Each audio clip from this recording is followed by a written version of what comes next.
You ever feel like you're just running on autopilot? Like some parts of your life are stuck on a loop and you can't figure out why? Well, it turns out there might be a reason for that. Today, we're going to dive into this fascinating idea of invisible managers inside your mind, who are basically running the whole show based on rules you probably don't even know exist. So let me ask you, who's really in the driver's seat? It's a huge question, right?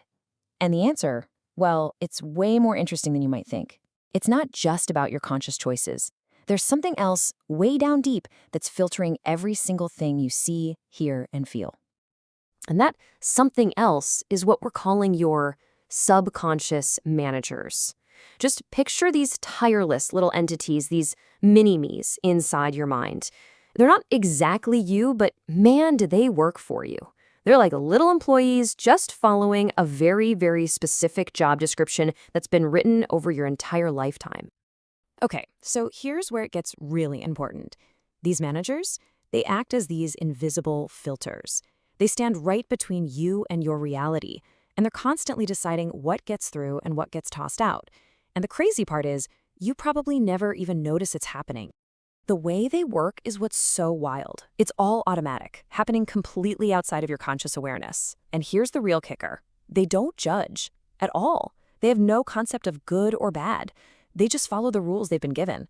So if a rule exists, they will literally filter out experiences that don't fit and pull in experiences that do, just to make sure your world stays consistent with what they believe. Let's make this real.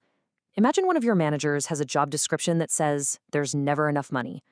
Its only job, its entire purpose, is to prove that rule right.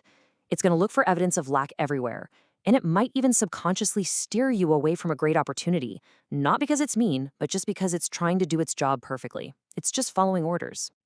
There's a brilliant analogy for this. Think of your pure intention, your goal, your desire, as a bright, powerful beam of light. As that light passes through your belief system, the first manager might alter it, just change it a little bit. Then the next one might color it with, say, a tint of self-doubt. And then a third manager could block it almost completely, letting only a tiny, weak little beam of your original intention actually get through. It's why just thinking positive can feel so frustrating sometimes, you know?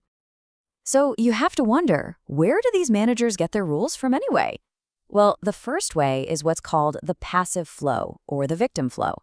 And this is pretty much the default setting for most of us, where our managers are just learning everything on complete autopilot. So in this passive mode, your managers are just scanning everything, your thoughts, your environment, the news, what people say, and they're just looking for patterns. The most important thing to get here is that your conscious self, your true I am, isn't involved at all. And this is exactly how we get stuck in those cycles we hate, where it feels like life is just happening to us. That's the victim flow in a nutshell. And this really brings us to a fork in the road. Two totally different ways to live. On one side, you've got passive learning, the victim flow, where your managers are in charge and life happens to you.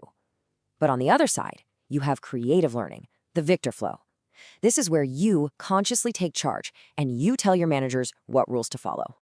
And this, right here, is where it all changes. This is where it gets incredibly empowering. The victor flow is all about that shift from being a passenger in your own life to being the pilot.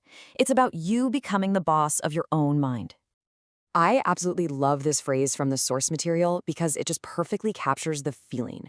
The whole goal of the victor flow is to be soundly at the helm of your mind, consciously and confidently steering your life exactly where you want it to go. So how do you actually do it? It's really a three-step process. First, you just have to be aware. Start paying attention to the information you're letting in, from both inside and out. Second, you choose. You consciously decide, okay, I'm going to keep that belief, but I'm letting that one go. And third, you impress. This is the active part, where you give your managers new, better instructions to work with.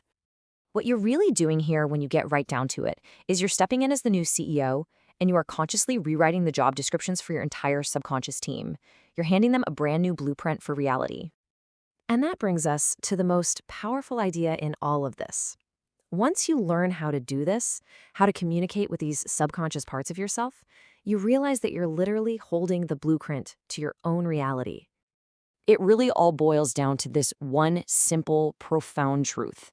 Your external world is always going to be a mirror of your internal rules.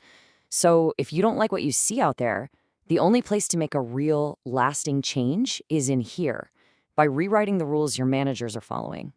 So, I'll leave you with this. Knowing that you've got these incredibly diligent, loyal workers in your mind, just waiting for new instructions, what new job description are you gonna write for them today?